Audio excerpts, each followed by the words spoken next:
L'industrie de la mode, précisément la fast fashion, tristement célèbre pour son empreinte environnementale, contribue de manière significative aux émissions mondiales de carbone, représentant environ 10%.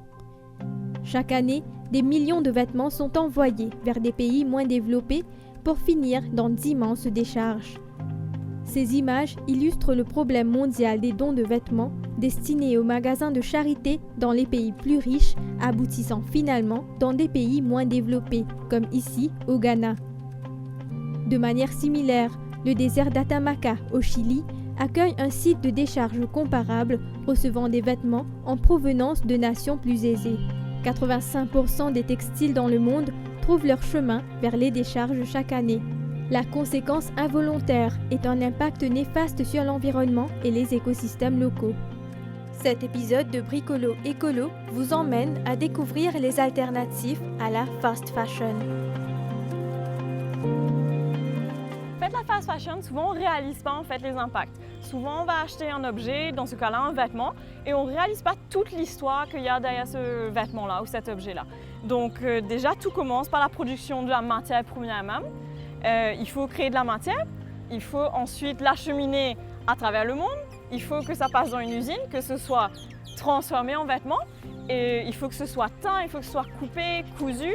La plupart du temps, ça va être retransporté à travers le monde et puis ça va arriver avec nous. Donc au fait, chaque pièce qu'on porte, chaque objet qu'on a dans notre vie, il y a toute une histoire en fait, et c'est relié à énormément d'autres personnes, mais c'est aussi relié complètement à l'environnement. Et le souci qu'on a maintenant, c'est vraiment un souci de overconsumption.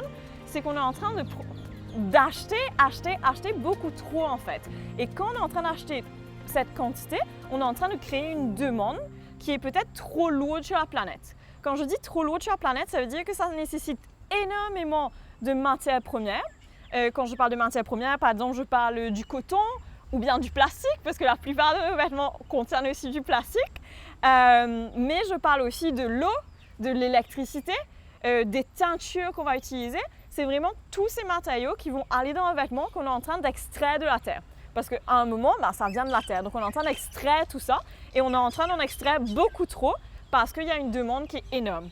La deuxième chose, c'est aussi qu'il y a des humains en fait derrière tout ça. Il y a des humains qui sont en train de créer nos vêtements et des fois, on n'est pas en train de réfléchir c'est quoi leurs conditions de travail, c'est quoi leur paye. Parce que si on est en train d'acheter un t-shirt à 50 roupies, combien est-ce que la personne peut être payée pour faire? C'est vraiment des choses qu'il faut réfléchir et qu'il faut se poser des questions. C'est vrai qu'il y a certains pays producteurs de textiles et de vêtements où les conditions de travail ne sont pas forcément aussi réglementées qu'on aurait voulu. Ça veut dire que c'est des travailleurs dans l'industrie textile qui peuvent travailler dans des conditions assez précaires, disons. Donc le health and safety un peu bancal, les horaires de travail sont énormes, les conditions de travail ne sont pas géniales. Donc ça, il faut vraiment se demander d'où est-ce que mon vêtement vient et est-ce que la personne qui l'a produit dans des conditions correctes. Maurice est un pays producteur de textiles. On produit énormément de textiles à Maurice. C'est vrai que heureusement, d'après ce que je connais, les conditions de travail sont quand même bien mieux que dans d'autres pays. Je ne connais pas toutes les usines, mais d'après mon expérience, il y a quand même une envie d'aller vers justement des pratiques beaucoup plus éthiques et beaucoup plus environnementales, définitivement avec des matières plus environnementales, des procédés plus environnementaux, de l'investissement dans des machines qui sont moins polluantes, des choses comme ça. Définitivement, moi en tout cas, j'ai remarqué que dans les dernières années, il y a cette envie. Après ça, une transition écologique, ça prend du temps. On ne peut pas juste se réveiller du jour au lendemain et de se dire « Ok, aujourd'hui, on va tout changer ». Ça prend énormément de temps d'implémenter des procédés. Ça prend aussi de l'investissement, d'avoir les nouvelles machines, de faire venir les nouvelles machines, d'avoir des machines qui correspondent à ce qu'on a besoin. Donc tout ça, ça prend du temps. Mais d'après mon expérience, en tout cas, il y a une envie d'aller vers ce futur définitivement. Et je pense que c'est génial si les producteurs veulent aller vers ce futur. Et c'est aussi, nous en tant que consommateurs, comment on peut encourager ça. Et je sais qu'il y a de plus en plus de consommateurs qui encouragent ces nouvelles pratiques durables. On espère que de plus en plus, on aura plein d'options durables, éthiques. Comme ça, chacun d'entre nous, malgré nos différentes envies, on pourra trouver quelque chose qui nous plaît en fait. Parce que je pense que les vêtements, c'est quand même une manière de s'exprimer également. Et il y a quelques années, peut-être, s'habiller éthiquement, ça voulait dire qu'on allait que avoir des vêtements hyper classiques, que des, je sais pas, du blanc et noir, des trucs très sobres, et peut-être tout le monde ne voulait pas ça. Mais je pense que de plus en plus, il y a de plus en plus d'options en fait, qui peuvent vraiment aller à tout le monde, pour tout le monde, dans tous les styles, toutes les morphologies. Et on espère que de plus en plus, ça va vers ça. De plus en plus d'entreprises à Maurice adoptent des initiatives durables, certaines basant même l'ensemble de leur modèle d'affaires sur des pratiques respectueuses de l'environnement. Nereva Bags, une entreprise relativement nouvelle, dirigée par David et Priscille, en est un exemple notable. Nereva, ça vient du grec Néréide, qui étaient en fait les godesses de la mer. Nereva Bags, en fait, c'est des sacs de course réutilisables et pliables dans une petite poche attachée au sac. Donc c'est des sacs qui sont produits à partir de RPET. C'est du plastique qui a été recyclé. Il y a mon mari et moi-même. Et tout se passe dans notre bureau qui est ici à l'arrière.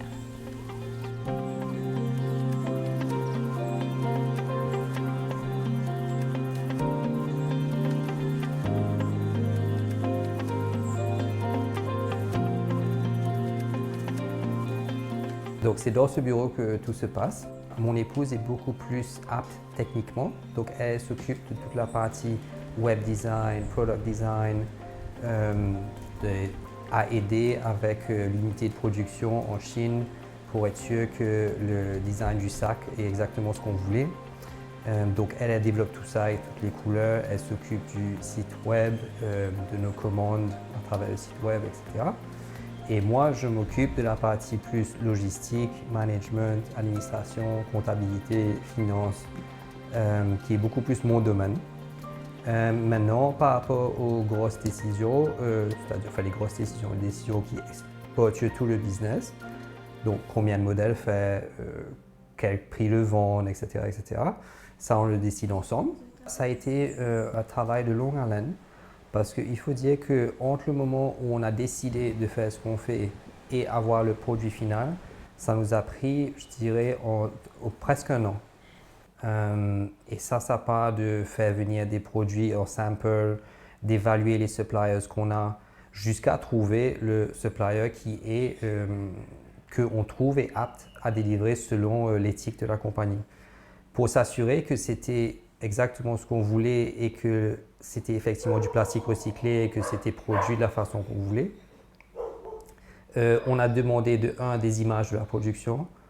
On a un quality check d'une compagnie tierce reconnue internationalement qui vient vérifier le stock et la méthode de production. Et on a un certificat, encore une fois, du supplier donné par une agence internationale qui certifie que en fait, le produit est vraiment fait de plastique recyclé. C'est à travers ces trois méthodes-là qu'on sait que notre production est éthique et que c'est exactement ce qu'on cherche. Tous les jours, on se retrouvait avec des sacs et des sacs poubelles de plastique. Et au fur et à mesure, j'ai fait un peu plus de recherche dessus. Et on était déjà des personnes qui avaient une tendance assez écologique à la base. Mais quand j'ai fait plus de recherches sur le problème du plastique dans le monde, j'ai réalisé que l'ampleur est encore plus importante que je pouvais imaginer. Si vous voulez, il y a à peu près, c'est estimé que chaque minute, tous les jours, toutes les heures, enfin chaque minute, 30 tonnes de déchets plastiques sont déversés dans les océans. Dans la production même du plastique, c'est fait à travers des fossil fuels qui utilisent énormément d'énergie et qui contribuent au réchauffement climatique. Et si vous voulez bien, 40% du plastique qui est produit est jeté sous un mois de sa date de production. Donc, ça fait qu'il y a un effet de production de plastique qui est constante. Au rythme où on va, d'ici 2050, il y aura plus de poissons, plus de plastique dans l'océan que de poissons en termes de poids. Au jour d'aujourd'hui, vous et moi, que vous le sachiez ou pas, dans notre vie, on va consommer à peu près 120 000 particules de microplastique. Et tout ça vient du plastique que vous retrouvez dans les poissons, que vous respirez. Et voilà, en réalisant tout ça, on s'est dit, peut-être qu'on ne peut pas faire une différence à une grande échelle, mais toute différence compte. Au point où on est, il fallait faire quelque chose. Si tout le monde s'y met un petit peu, peut-être qu'ensemble, ça créera quelque chose. Et de là, nous est venue l'idée qu'on devait faire quelque chose. Mais quoi faire à ce moment-là? On avait déjà un de ces sacs. Il fallait commencer quelque part. Donc on a dit, on ne voyait pas ces sacs-là en vente à Maurice. Tout ce qu'on voyait, c'est des sacs à Super U qui vous vendent, qui ne sont pas de plastique recyclé et qu'on ne trouve pas nécessairement écologique. Donc on s'est dit, voilà, on va commencer avec ce produit. Et au fur et à mesure, au fur et à mesure que l'entreprise grandit, on va bouger sur d'autres produits qui sont aussi faits à base de plastique recyclé. Pourquoi avoir choisi ça? D'un côté, en prenant du plastique recyclé, on enlève du plastique qui serait autrement jeté dans l'océan ou dans des décharges et on les transforme en des nouveaux produits qui sont eux-mêmes recyclables. Et en même temps, on fait des produits qui sont durables, lavables, que vous pouvez utiliser pour des années. Ce qui fait que vous n'aurez pas besoin de jeter ce produit. Notre mission est de réduire le niveau, la quantité de plastique qui se retrouve dans les océans. Comme mon épouse l'a probablement dit, Nereva, en fait, pourquoi on a choisi ce nom? Ça vient des Nérèdes, qui sont, dans la mythologie grecque, les déesses protectrices de l'océan et des marins. Donc, nous, on a une vocation où on veut faire le plus possible pour aider l'écologie marine. Et donc,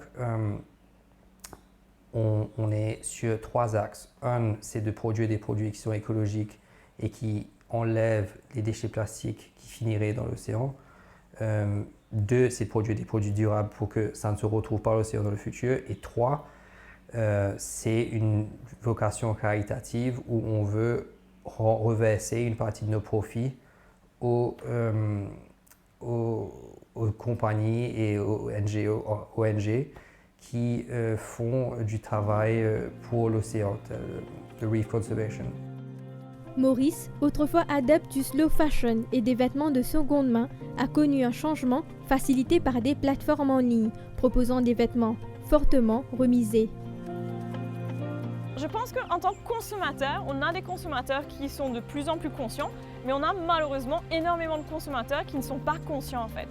Et je pense que c'est normal, on ne nous a jamais éduqués de se demander d'où viennent nos vêtements, d'où viennent les objets qu'on a dans notre vie. Pour nous, on achète, on a peut-être plus de pouvoir d'achat pour certains qu'il y a quelques années. On a accès à des choses auxquelles on n'avait pas accès il y a quelques années. Par exemple, justement, les vêtements. Il y a beaucoup plus de marques maintenant qu'il y a quelques années. Donc, on a un peu cette envie, en fait, de pouvoir suivre ces trends. Surtout que maintenant, on a accès avec le digital. On voit dans le monde entier. Donc, on voit toutes ces marques, tous ces trends un peu dans le monde entier. Et c'est presque une envie humaine de vouloir faire partie de ça aussi. Donc je pense que c'est pour ça qu'on a vu ce trend qui est en train de venir de plus en plus à Maurice, où il y a des hauls sur les réseaux sociaux, sur TikTok, sur les plateformes, et qu'on consomme de plus en plus. Mais je pense que oui, on ne réalise pas forcément que quand je suis en train d'acheter ce t-shirt à un prix dérisoire, c'est peut-être qu'il a été produit dans un pays où il n'y a pas vraiment des normes de sécurité. C'est peut-être que ça a été produit avec des matières qui sont pas très environnementales. Bien sûr, c'est du cas par cas. Mais c'est vrai qu'en général, justement, ces vêtements qu'on est en train d'acheter à des prix dérisoires, ben, on va les porter 2, 3 fois, 4 fois maximum. Ça va passer à la machine 2, 3 fois.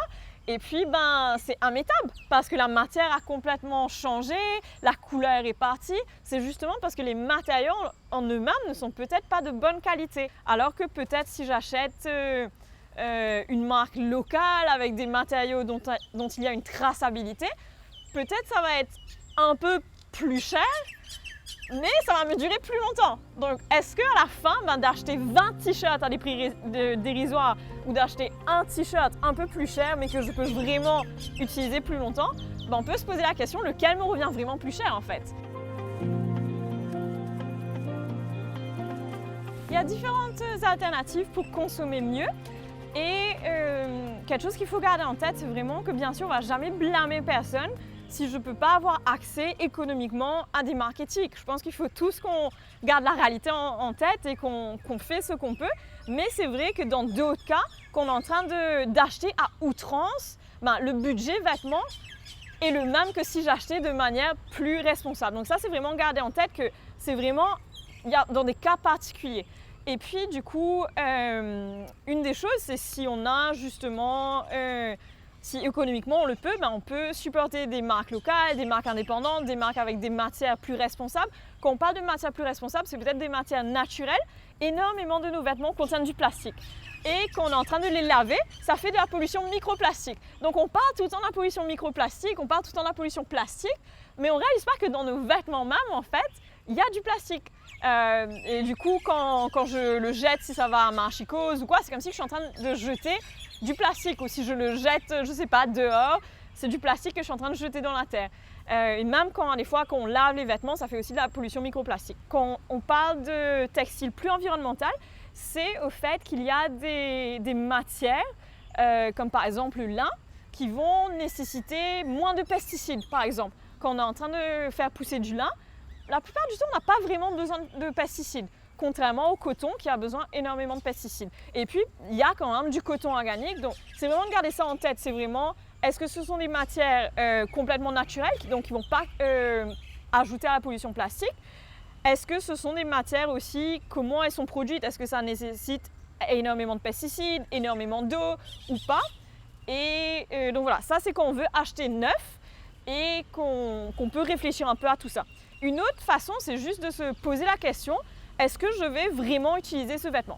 Donc, même si je ne peux pas acheter local, éthique, avec des matières durables, c'est peut-être juste de faire des choix que je sais que, ok, cette robe-là, je vais l'utiliser plusieurs fois. Ce n'est pas quelque chose que je vais mettre une fois et puis ça va rester dans mon armoire et je ne vais plus jamais la mettre. C'est aussi prendre soin de nos vêtements. Donc oui, à des fois, les vêtements ne sont pas de qualité superbe, mais c'est aussi comment je suis en train de les laver, comment je suis en train de les sécher, est-ce que je suis en train de les réparer. Donc c'est vraiment comment le vêtement que j'ai déjà, comment j'en prends soin pour le faire durer le plus longtemps possible.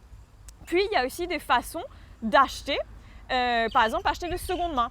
Il y a de plus en plus de magasins de seconde main qui s'ouvrent à Maurice et ça aussi c'est une façon de consommer éthiquement parce qu'on n'est pas en train d'ajouter à la pollution, parce qu'on n'est pas en train d'extraire de nouveaux matériaux, on n'est pas en train ces vêtements-là ne vont pas finir à la décharge.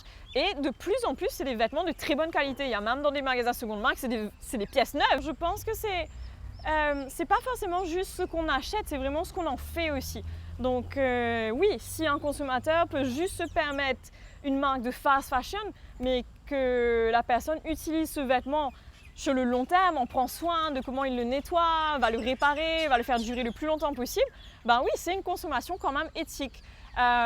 C'est vraiment juste cette idée de voir le vêtement comme disposable qui est le problème en fait. C'est juste, alors même si j'achète les marques les plus éthiques, si j'achète tous les jours 50 t-shirts, ça peut être les marques les plus éthiques au monde, je n'ai pas une consommation éthique. Donc c'est vraiment, oui, d'où comment l'item a été créé, mais aussi qu'est-ce que j'en fais, comment je le consomme en fait. Et c'est pour ça que je dis tout le temps, il y a des solutions pour chacun d'entre nous. Et on ne peut pas tous avoir la même solution parce qu'on n'a pas les mêmes besoins, les mêmes envies, les mêmes moyens, mais il y a des solutions pour chacun. Et même de regarder dans notre propre garde-robe et de voir comment peut-être les réarranger, peut-être faire des tenues qu'on n'avait pas pensé, les donner une seconde vie. C'est complètement éthique aussi, même si c'est une marque de fast fashion. Quelque chose d'autre qu'on peut faire, c'est souvent on a des vêtements qu'on ne porte plus, mais que peut-être des amis, de la famille, eux, aimeraient.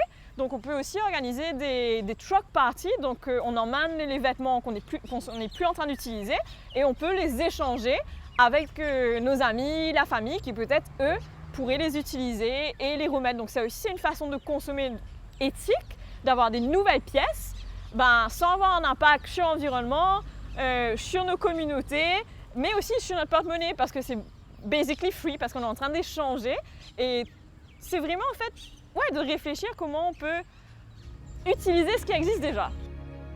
De manière préoccupante, les prévisions de la Convention cadre des Nations Unies sur le changement climatique suggèrent une augmentation de 60% des émissions provenant des productions textiles d'ici 2030.